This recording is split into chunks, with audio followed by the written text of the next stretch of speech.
I was 19 when I took the babysitting gig. Easy money, or so I thought. The family lived in this big modern house in a gated neighborhood about 30 minutes outside of town. Super quiet. Too quiet. The kind of place with hedges trimmed like museum sculptures and a motion light on every corner. The kid's name was Liam, 6 years old. Shy, soft-spoken, and very polite. His parents were heading out to a fancy charity dinner, and they told me they'd be back by 11. Before they left, the mom gave me the usual tour: kitchen, bathroom, Liam's room, and right before heading out, she added, "Don't worry about the basement. It stays locked." I didn't think anything of it at the time. A lot of people use their basements for storage or junk, and honestly, I didn't care. I was planning to give Liam some screen time and then chill on my phone for a few hours. After dinner, I put on one of those animated movies, and Liam curled up on the couch next to me. He barely said a word. Just watched the TV with this blank expression. Halfway through the movie, he turned to me and whispered, "Did you hear them walking?" I froze. Hear who? The people under the stairs. I paused the movie and looked at him. "Liam, there's no one under the stairs."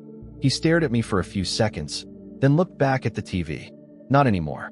That should have been my cue to call it a night, but I chalked it up to a kid with an overactive imagination. Until around 9:30, when I went to the kitchen to get some water and noticed something strange. There was a door at the end of the hallway I didn't remember seeing before. It was painted the same color as the walls, almost like it was trying to blend in, and it had no handle. Just a keyhole, and it was slightly ajar.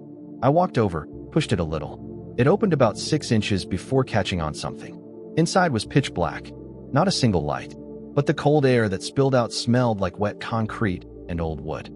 That's when I realized this had to be the basement. But the mom said it was locked. I called out to Liam, but he didn't answer. I walked back to the living room, and he was gone. Panic hit me instantly. I checked the hallway, the kitchen, even the front door. Nothing. Then I heard something, like a soft, dragging noise, from the basement door. I sprinted back and shouted, "Liam!" No response. I grabbed my phone, turned on the flashlight, and aimed it down the stairwell. The beam barely cut through the darkness, but I could see what looked like stairs leading down. I hesitated, then stepped inside. The air was freezing. My breath came out in visible clouds. The floorboards creaked with every step. I called out again, and this time I heard something. "Help me." It was Liam's voice. Faint, distant, like it was coming from behind a wall. I went down 5 more steps before my flashlight started flickering. That's when I noticed something even worse. There were scratch marks on the walls. Long, deep, desperate looking. Some were fresh. Some looked old. Then I saw movement. Something in the shadows, crawling, low to the ground. Pale limbs. Too thin to be Liam. Way too fast. I turned and bolted. Ran back upstairs, slammed the door shut, and pushed the couch against it.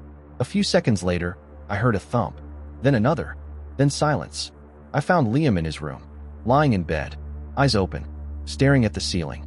"You weren't supposed to go down there," he whispered. I asked him who was in the basement. He just said, "That's where they keep the ones who didn't listen." When the parents got home, I didn't say a word. I just grabbed my stuff and left. I blocked their number the next day. I still don't know what I saw, but sometimes, late at night, I dream about that door, and I always wake up to the sound of footsteps beneath my bed.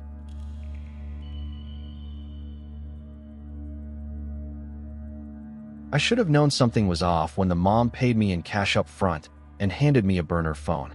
"This is just in case the landline goes dead," she said. "Cell service is unreliable out here." It was a massive old farmhouse on the edge of town. One of those properties where the nearest neighbor is a mile away and the front porch sags like it's tired of holding secrets. The kid's name was Ava, 8 years old, bright red hair, big eyes that almost never blinked. She was sweet, but there was something rehearsed about her politeness, like she was copying how a child is supposed to act. The mom told me dinner was in the fridge, bedtime was 9 p.m., and under no circumstances should I let Ava into the attic. I asked if the door was locked. She smiled and said, "It's not the door that's the problem. It's what she hears when it's open." Then she left.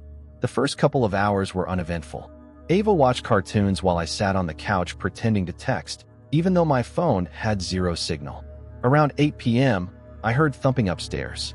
Not loud, just enough to make me look up. Ava didn't react at all. I asked, "Do you hear that?" She nodded. "That's where she walks." My old babysitter used to hear it too. I chuckled nervously. Your mom said not to go in the attic.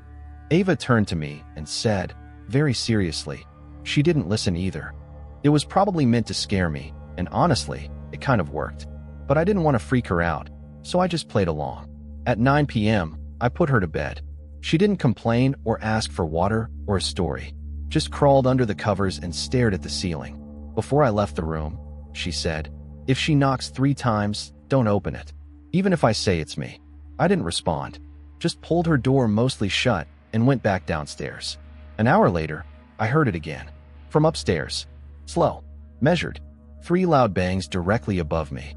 My heart sank. I grabbed the burner phone the mom gave me. No signal. I tried mine again, still dead. Then, I heard footsteps. Not Ava's. Too heavy.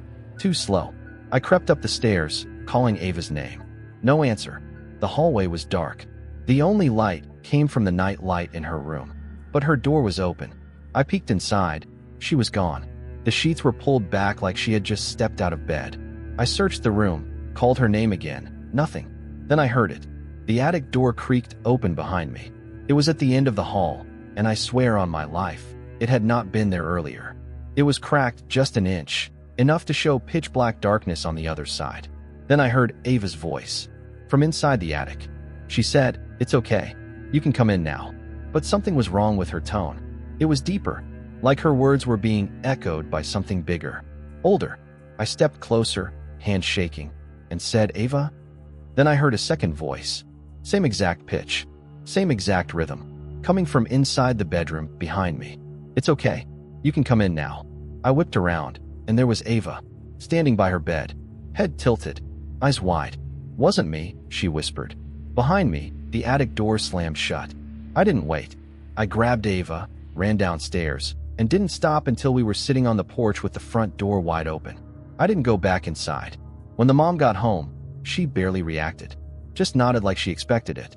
As I was walking to my car, she said, she copies people. That's how she learns. I drove straight home and blocked the number. Sometimes I still hear those knocks. Always 3.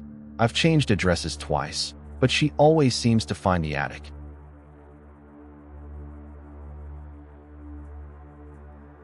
I had just started college when I found the babysitting gig. It was perfect. 3 nights a week, decent pay, and only one baby to watch. The parents, Emma and Lucas, lived in a sleek 2-story house tucked into one of those neighborhoods where every lawn looks like it was cut with tweezers. Their daughter, Lily, was just under a year old. Quiet, curious, barely cried. But the part one found weird? They insisted I use the baby monitor even when I was in the next room. It's not for hearing her, Emma said the first night. It's for hearing who else might be in there. She smiled when she said it, like it was a joke. But she didn't laugh. Whatever.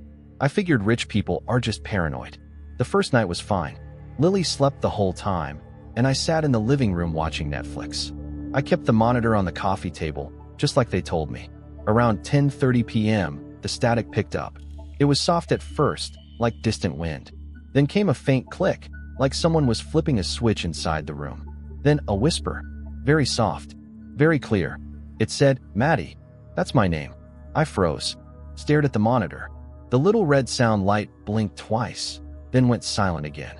I rushed upstairs to Lily's room. She was asleep. No windows open. No signs of movement. Nothing. I told myself it was interference. Maybe the neighbors had a similar monitor. Or maybe I was tired and imagined it. The next night, it happened again. This time the voice whispered, I see you. I unplugged the monitor. Didn't tell the parents. Just finished the shift and left. The third night is when I realized this wasn't a glitch. Everything was quiet until just after 11.